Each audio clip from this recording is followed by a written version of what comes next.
menuntut keadilan. Kembalikan uang kami.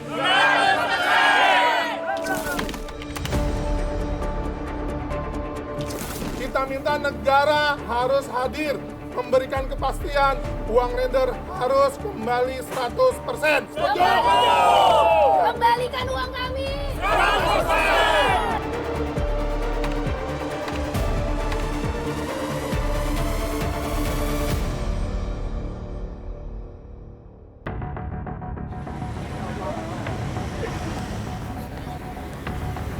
Saat ini kami sedang berada di Pengadilan Negeri Depok kelas 1A dan hari ini akan berlangsung sidang perdana kasus PT DSI, di mana kasus ini diperkirakan memakan korban sekitar 15.000 orang lender, dan dari beberapa lender tersebut beberapa di antaranya hari ini sudah hadir di depan Pengadilan Negeri Depok. Suasananya kurang lebih seperti ini. Ini adalah para perwakilan dari lender ya Pak ya hari ini ya. Ada berapa orang Pak? Ya, Kira-kira atau lender yang datang hari ini? Yang datang hari ini? Datang hari ini kurang lebih 100 orang. Kurang lebih 100 orang. Betul, kurang lebih 100 orang. Kalau tidak salah sekitar total ada 15.000 lender yang menjadi korban. Kalau data dari PT DSI yaitu 14.088 lender. Seperti itu. Dan yang mengajukan pelaporan ke LPSK sejumlah 5.000-an lender. Seperti itu. Pasal-pasal yang didakwakan sudah tahu ya Bapak Ibu ya, tentang apa saja? Yang pertama yang saya tahu yaitu mengenai tipu gelap, TPPU. Yang kedua itu mengenai undang-undang IT. Dari DSI membayar kepada lender itu mencapai 98%, ternyata itu bohong. Seperti itu, dimanipulasi. Apakah dari awal tahu bahwa ternyata direksi dan komisaris PT DSI itu akan mendirikan perusahaan baru untuk memutar uang perusahaan? Jelas tidak. Jelas tidak tahu.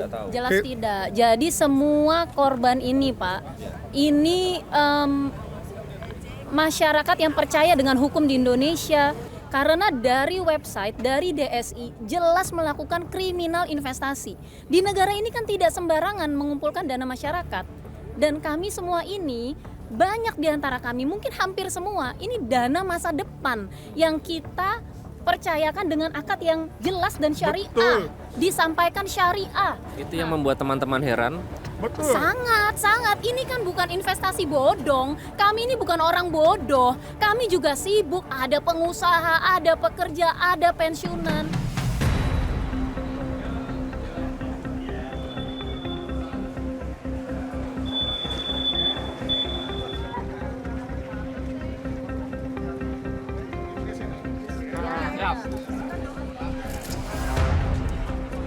Bismillah.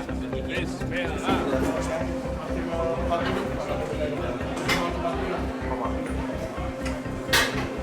Ini adalah situasi terkini di salah satu ruang sidang di Pengadilan Negeri Depok, Jawa Barat, di mana nanti akan dilaksanakan sidang dengan agenda pembacaan dakwaan dalam kasus PT DSI yang hari ini akan menghadirkan 3 orang tersangka. Dari total banyaknya korban hari ini, dari pihak lender yang datang untuk mengawal langsung jalannya sidang ini mungkin diperkirakan ada 100 orang, namun karena ruangan sidang yang tidak terlalu besar sehingga hanya bisa memuat sebagian dari mereka.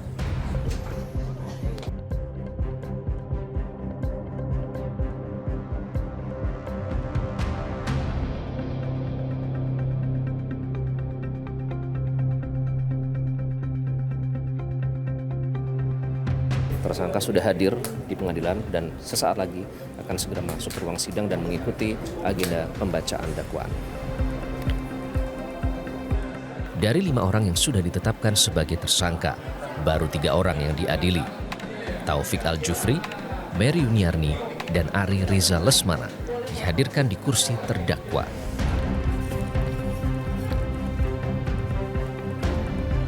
Direksi perusahaan peer-to-peer lending berkedok syariah ini didakwa telah merugikan nasabahnya hingga 1,38 triliun rupiah.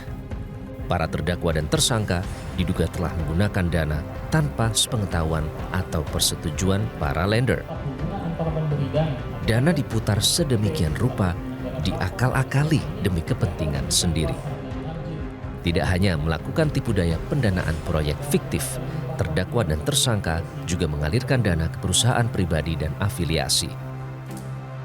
Dana lender yang tidak dikembalikan akibat penyalahgunaan dana dan skema pembiayaan proyek fiktif atas kehendak bersama antara terdakwa 1, terdakwa 2, terdakwa 3, dan saksi Ati Sutisna serta saksi Fitri tadi penggunaannya kemudian disimpangkan tanpa persetujuan dan akad pembiayaan dari para lender. Tidak tanggung-tanggung, PT DSI telah menawarkan proyek fiktif sejak tahun 2018. Dalam 7 tahun terakhir, terdakwa dan komplotannya telah menawarkan 14.747 proyek fiktif. Meski begitu, tidak sepatah kata pun meluncur dari ketiga terdakwa. Ya, saya baru saja selesai mengikuti proses sidang pertama tadi dalam kasus PT DSI dengan agenda pembacaan dakwaan terhadap 3 tersangka. Nah, ada beberapa hal yang mungkin bisa saya highlight ya, tadi sempat saya catat. Yang pertama, ternyata hingga saat ini jumlah outstanding yang belum dibayarkan oleh PT DSI kepada para lender ini nilainya sekitar 1,3 triliun rupiah. Kemudian ternyata juga diketahui bahwa DSI menggunakan praktek mengunggah proyek fiktif ini secara berulang-ulang di website mereka untuk meyakinkan. Kemudian yang ketiga, ini mungkin hal yang membuat banyak lender yang tadi juga hadir di dalam terkejut ya. Ini adalah bahwa ternyata banyak karyawan dari PT DSI yang didaftarkan menjadi lender fiktif oleh petinggi perusahaan dan menerima imbal hasil dengan nilai yang mencapai miliaran rupiah. 4 gulipat di tubuh PT DSI nyatanya sudah mengakar sejak lama. Demi menarik minat dari masyarakat, direksi dan pemilik PT DSI bersiasat menggunakan lender pancingan. Sejumlah kroni dan orang dalam DSI dimodali untuk menempatkan dana. Mereka lalu diberi imbal hasil besar sehingga menarik minat masyarakat. Dana seorang lender ordal disulap dari 711 juta rupiah menjadi 5,3 miliar rupiah. Dana dari lender juga digunakan untuk membiayai operasional PT DSI serta menggaji para petingginya hingga 28 miliar rupiah.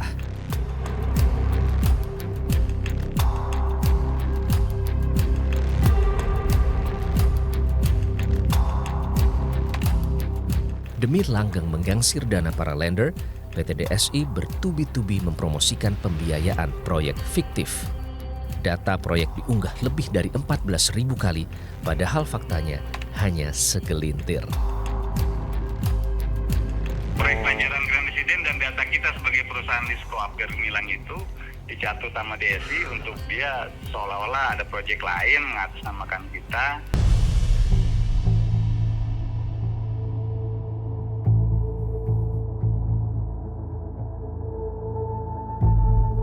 Sungguh di luar nalar. Selama 7 tahun terakhir, petinggi PT DSI seolah tidak tersentuh pengawasan. Bermodalkan siasat jahat, mereka leluasa menggalang dana masyarakat. Ujung-ujungnya dana nasabah macet. Namun direksi DSI justru membangun kerajaan bisnis pribadi.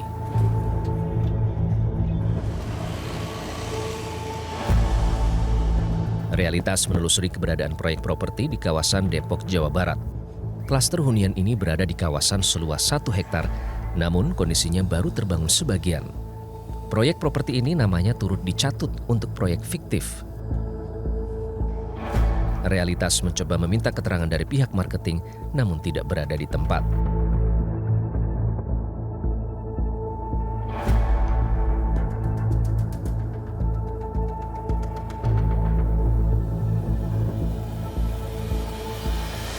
Saya coba menghubungi nomor yang ada atau tercantum. Halo, selamat siang Mas. Siang, Ini dengan Banjaran Grand Residence. betul. Iya, Betul, Pak. saya dengan Mas siapa ini? Saya dengan Fajar, Pak. Pak Jar. Fajar. Iya, Mas Fajar. Saya dari Metro TV, Mas. Saya mau memastikan aja, Mas, betul nggak pernah mengajukan untuk pendanaan ke PT DSI, Mas? Gini lah, intinya gini, saya waktu itu nyari pendanaan memang untuk biaya proyek. Kita juga kan pilih-pilih ya, kebetulan emang basic kita maunya syariah. Nah, dapatlah informasi tentang DSI. Ya. Ya udah, akhirnya kita ngajuin dengan prosedur yang biasa. Standarnya bahkan saya bilang sama kayak bank lah. Kalau saya juga udah dipanggil polisian buat diminta keterangan, ya artinya semua udah saya sampaikan sih, artinya Yang real kita, akad dan uang diterima semua transfer masuk ke kita udah kita kasih, angsuran saya yang sudah berjalan juga saya kasih. Artinya ya kalau dari pihak kami ya nggak tahu akan ada begitu. Bahkan sekarang kita dirugikan nih, nama kita dicatut, sertifikat yang kita jaminkan susah. Jadi kan gitu kan. dampaknya jadi seperti itu, Mas, berarti? Iyalah, padahal kan kita pengen bener, bukan pengen macem-macem. Saya juga baru tahu dan kaget pada saat pemeriksaan polisi ternyata Lisco itu dicatut untuk 24 proyek lainnya. Proyek Banjaran Grand Resident dan data kita sebagai perusahaan Lisco Upgrade Gemilang itu dicatut sama DSI untuk dia seolah-olah ada proyek lain mengatasnamakan kita, dan itu terus dijual ke investor gitu. Dipasang, Mas, di dengan websitenya ya? Jauh-jauh malah pinjaman yang real kita gitu, jadi yang fiktifnya jauh lebih banyak. Realnya berapa, fiktifnya berapa, Mas, nilai pinjamannya itu? Ya real saya yang tadi cuma 1,2 dan satu proyek saya nggak pernah top up, nggak pernah ada ngajuin proyek lain, tapi di situ ada 23 proyek fiktif yang nilainya di atas 2 miliar. Direksi tidak menampik perusahaannya belum melunasi pinjaman di tahun 2023. Maksudnya cuma Banjaran Grand Resident 10 ini. 10 kafling yang kita enggak 11 nih. 11 sudah saya lunasi 1, tinggal sisa 10 kafling.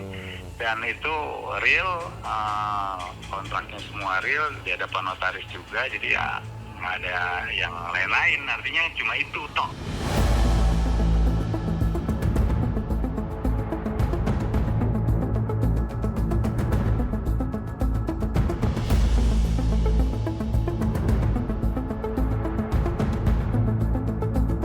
Di seputaran Depok, Realitas juga mendatangi kantor PT Mitra Jaya Realty. Pihak PT tidak membantah pernah mendapat pembiayaan properti pada 2023. Namun, mereka tidak tahu menahu nama perusahaannya dicatut untuk penawaran proyek fiktif pada tahun 2025.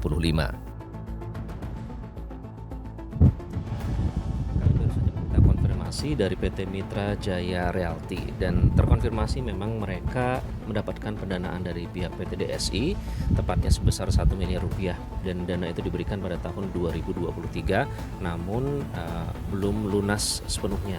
Jadi hasilnya sertifikat mereka yang menjadi jaminan itu masih tertahan di PT DSI yang saat ini statusnya menjadi barang bukti untuk pengusutan kasus ini. Realitas juga menelusuri proyek properti yang dicatut untuk pembiayaan di kawasan Cilandak, Jakarta Selatan. Penyidik menemukan 2 dokumen akad pembiayaan fiktif atas nama PT Graha Kriya Nusantara tertanggal 25 Juli 2024 dan 7 Agustus 2024. Padahal yang sebenarnya properti ini menerima pembiayaan pada Oktober 2022. Di lokasi, Realitas menemukan sebuah klaster hunian kecil yang berada di lahan waris keluarga besar Agus. Pemilik tanah mengaku PT Graha Kriya memang menawarkan kerjasama membangun klaster, namun batal tak berkelanjutan. Kalau ini sih sebenarnya bangunannya sih udah lama, Mas. Udah kita dari 2022 ya mulai. Tapi sampai sekarang juga belum ada perkembangan, belum ada apa sih namanya, prospeknya belum ini gitu. Yang rumahnya cuma ini aja. Oh, yang ini yang dijual? Yang ini mau dijual, tapi kalau yang itu katanya sih udah proses banget atau apa sih, juga kurang paham lah. Oh, ada banyak emang Pak di sini ya? Dulu rencana kita semua, cuman karena apa namanya nggak berjalan, jadi nggak kita ambil alih lagi. Oh, jadi itu tanahnya Bapak kemudian dibangun sama PT Bangun Gria? sama Gria, cuman nggak jalan gitu. Kalau ini sebenarnya rumah contoh. Tadinya rencana kan sampai sini nih. Ini kan rumah, sebenarnya kalau ini kan rumah waris ya. Rumahnya hampir 200 berapa. Cuman yang dijual cuman yang ini. Tapi sudah dijual Pak? Sudah dibeli? Kalau yang ini udah dibeli sama orang lain. Jadi kita ambil alih. Kita nggak apa yang kita kontraknya kita batalkan. Tapi kalau yang ini sudah terlanjur kejual. Oh, tapi bukan ke Gria, langsung ke Bapak? Iya. Kalau yang ini ya. Tapi kalau yang ini udah ke Gria. Oh, ke Gria. Kuat diduga, sebagian dana lender mengalir ke kantong komplotan petinggi DSI. Demi memuluskan siasat, mereka mendirikan perusahaan baru dan membeli sejumlah aset bermodal dana nasabah.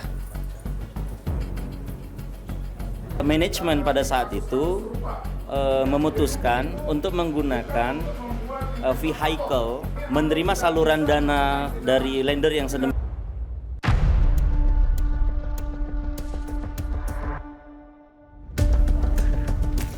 Dana lender juga jadi bancakan petinggi PT DSI.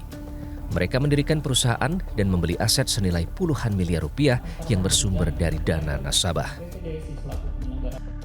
Aliran dana terbesar keluar masuk melalui rekening perusahaan vehicle PT Karya Investama Sentosa atau PT KIS. Nilainya mencapai 6,1 triliun rupiah.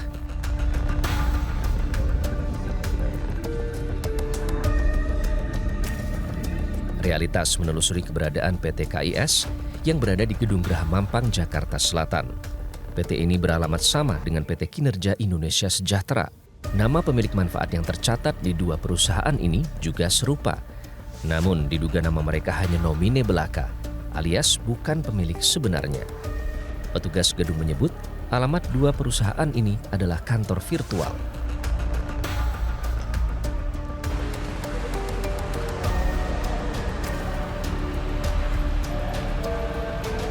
Entah sebuah kebetulan atau tidak, kantor virtual ini berada persis di seberang kompleks Buncit Business Center, lokasi grup usaha milik terdakwa Mary Yuniarni. Jarak antara perusahaan tersebut tidak lebih dari 350 meter. Tidak kurang dari 52 perusahaan cangkang digunakan untuk menampung, memindahkan, dan menyamarkan dana yang diterima PT DSI. Terdakwa Taufik Al-Jufri misalnya, diduga menggunakan setidaknya 7 perusahaan untuk menyelewengkan dana lender DSI, mulai dari perusahaan properti hingga investasi logam mulia. Dakwaan tersebut ditepis oleh kuasa hukumnya, namun ia tidak membantah ada perjanjian kerjasama antara DSI dengan PT Multiguna Cipta Mandiri atau MCM. Benar ingin mengkonfirmasi klien Anda bersekongkol untuk mendirikan perusahaan-perusahaan baru untuk menampung dana nasabah. Sebenarnya kalau melihat dari uraian yang disampaikan oleh penuntut umum, terkesannya memang seperti itu. Tapi faktanya sebenarnya hingga pada akhirnya lahirnya PT DSI itu sebenarnya ingin memberdayakan ekonomi syariah. Itu niat yang pertama. Tapi yang tadi kaitan yang tadi saya sampaikan, karena begitu besarnya animo dari masyarakat atau dari para lender pada saat meningkatnya COVID tahun 2021 begitu banyak, maka mau nggak mau dia disalurkan. Apakah benar ada kerjasama antara perusahaan klien Anda MCM dengan PT DSI? Betul. Jadi pada saat begitu banyaknya arus dana lender masuk kepada platform digital PT DSI, pada saat itu karena ada ketentuan dana yang masuk pada rekening escrow itu harus 2 hari disalurkan, maka manajemen pada saat itu memutuskan untuk menggunakan vehicle atau kendaraan atau alat yang bisa menerima saluran dana dari lender yang sedemikian besar sehingga dia dapat disalurkan pada properti-properti yang memang itu properti yang dibangun oleh saudara terdakwa 1 Taufik Al-Jufri. Begitu. Artinya memang benar MCM ini menjadi pintu masuk penyaluran dana dari PT DSI ya. Kalau pintu masuk kalau dalam artian yang negatif ya, maksudnya dia dipersiapkan dia dipersiapkan supaya uang itu masuk ke PT MCM, itu tidak benar juga. Karena PT MCM itu berdiri jauh sebelum didirikannya PT DSI.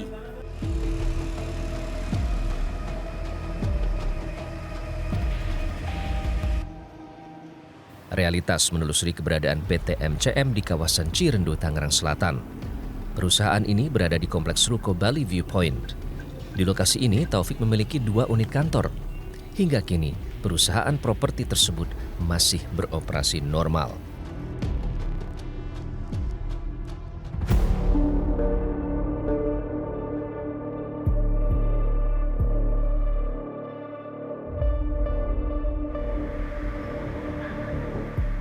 Terdakwa Mary Yuniarni diketahui memiliki 3 perusahaan yang berkelindan dengan penyelewengan dana DSI.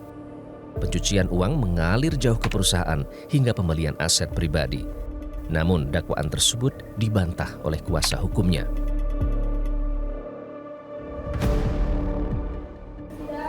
Klien kami kan cuma pemegang saham ya, bukan direksi. Kami dari Mary Yuniarni cuma pemegang saham dan dia bukan direksi. Dia bukan orang yang menentukan mana dana itu dikeluarkan dan mana dana itu akan diterima. Sehingga poinnya pentingnya itu nanti yang akan kami perjuangkan. Oke, yang perusahaan cangkang milik sendiri dan suami itu, Bang, ya. Kan dananya mengalir ke situ. Ya, ada dana memang mengalir ke situ. Namun saya jelaskan ya, dari berapa saksi yang kita dengar, yang kita lihat dari berapa berkas perkara, dan sempat juga ada konfrontasi bahwa dana yang pada saat mengalir ke rekening Mediva itu memang dari MCM, perusahaan yang didirikan sebelum DSI, dan klaimnya pada saat Taufik memberikan dana itu adalah dana milik dari MCM, bukan dana dari PT DSI. Kemudian benarkah perusahaan RSU dan RFU itu dibuat atas nama anak sendiri? Oh, kita belum tahu itu. Nanti kita akan jawab selanjutnya ya. Pokok pinjaman dan margin oleh borrower tersebut. Keuangan PT DSI sebenarnya sudah kocar-kacir sejak awal. Dalam persidangan terungkap, sejak 2018 sudah kesulitan membayar imbal hasil. Bener-bener gak nyangka ya, mulai tahun pertama beroperasi udah niatnya udah maling, itu nggak make sense, sangat nggak masuk akal gitu loh. Kita benar-benar terlena. Gara-gara praktek Ponzi, pengurus PT DSI gelap mata. Demi dana terus mengalir, proyek fiktif pun dihalalkan. Para pemangku kepentingan dan pengawas tidak boleh lengah. Jangan sampai ada lagi praktek Ponzi menggerogoti dana masyarakat. Kembalikan 100%. Metro TV. Jelajahi cara baru mendapatkan informasi. Download Metro TV Extend sekarang.